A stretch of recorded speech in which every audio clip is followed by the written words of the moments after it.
Greetings, and welcome to the Modern Alchemist channel.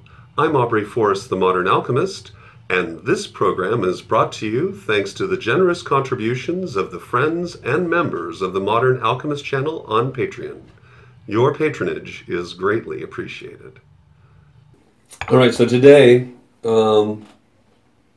is why I like Star Wars. Sweet. I love Star Wars. However, I feel like you can't really say why you like Star Wars without mentioning Star Trek and vice versa, because they seem to be opposed to each other. The truth is how they are expressed, because it is two sides of the same entity. In the sense of Star Trek, you're looking at something which is always of the mind. And so they're often, in Star Trek, a lot of plot points deal with how people feel about something, because the show is always approaching the world from an objective standpoint. By contrast, Star Wars is literally just the opposite. Star Wars, it's always about your feelings and trusting your feelings, or learning how to manage your feelings or understand your feelings, extending your feelings. And so it's the equivalent of where Star Trek is the mind, Star Wars is the heart. And that's why it's unfair for one to look at the other and say, I am superior, because really they are both superior and both lacking in their abilities. Star Wars is superior in some aspects, and Star Trek in others. Star Wars is an outstanding vehicle for helping you understand microcosm. Star Trek is a good vehicle for helping you understand macrocosm. Star Wars helps you understand the self. Star Trek helps you understand the other. So that's why I like them both. I grew up with both. By the time I was actually a thinking person, which happens around 12, Star Wars had just released, which would be in 1977, and at around the same time Star Trek the motion picture had also released. And so again, you get the whole a singular individual in a great larger-than-life adventure, and that's Luke, right, set against an empire. And then in Star Trek, you have literally the exact opposite. V'ger is a singular entity being pitted against empires. And the first one was the Klingon Empire, and then the Federation. And so again, it's the one versus the many, but literally from a different standpoint. So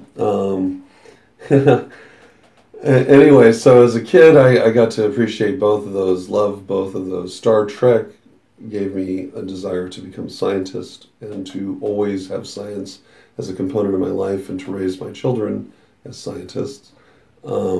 Star Wars gave me the desire to become spiritual and to pursue a life that had a meaning that was greater than just what Star Trek could provide.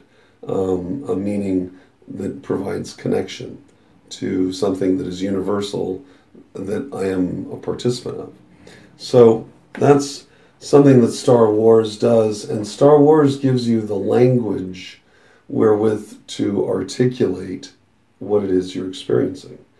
And it polarizes that language into a light and a dark side.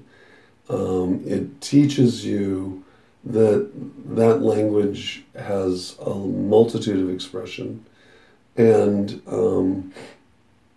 for those of us who are really geeky about Star Wars, you understand that this language is multifold, that it's deeper, and has a lot of resonance that extend beyond the Skywalker family, right? That there's more than just one way to use or utilize the Force, and it's not restricted to Jedi and Sith. So I find that Star Wars provides a great vehicle for that. it provides a nice vehicle to quantify what we would term in other generations or periods as magic. And so a lot of people say Star Wars has space magic.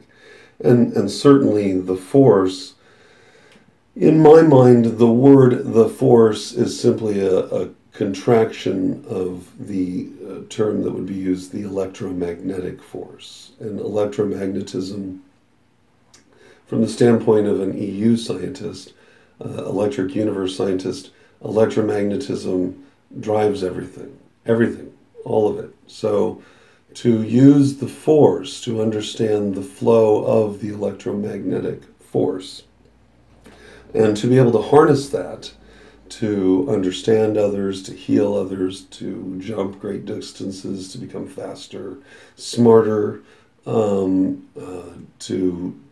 do all the things that you see, I believe is entirely possible.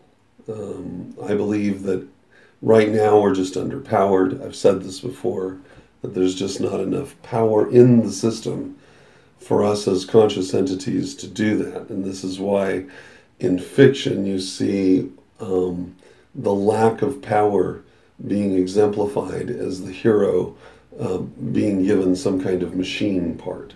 Luke gets a machine hand. Darth Vader, as Anakin Skywalker, when he becomes Darth Vader, he gets machine everything, right? And any time in fiction, by the way, that you see a hero suddenly clad or donning a lot of machinery or requiring machinery, like in Full Metal Alchemist, he gets automail, right? The idea then is that in order to continue in a facsimile of your previous state, you now have to rely on this. It's always going to be a little bit less. So that's where we're at here, but I believe that, and that's why we use machines for everything.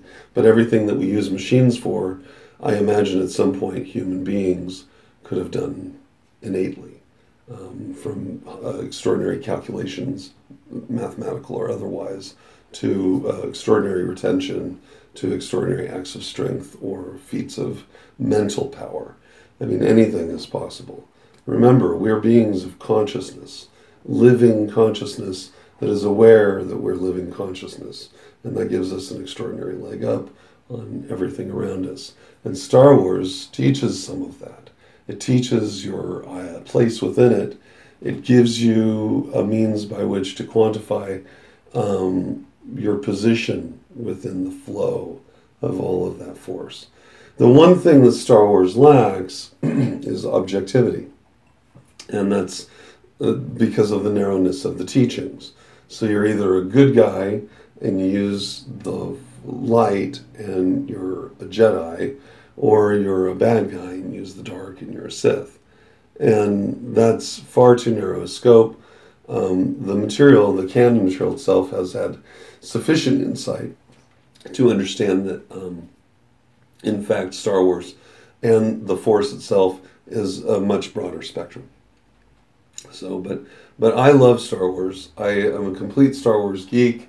There is one YouTube channel in particular that I love that covers Star Wars like nobody else, and that's Star Wars Theory. Big shout out to that guy. I love your fan fiction. Just freaking love your show.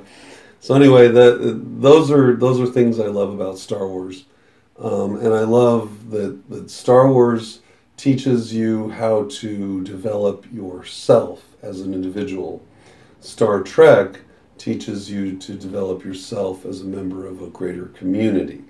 And so the ideal is always to become part of a larger institution, like join Starfleet and become a bigger person, a greater person. In Star Wars, the ideal is to become one with the Force, but that ideal is rendered through elevation of the self, through discipline and meditation.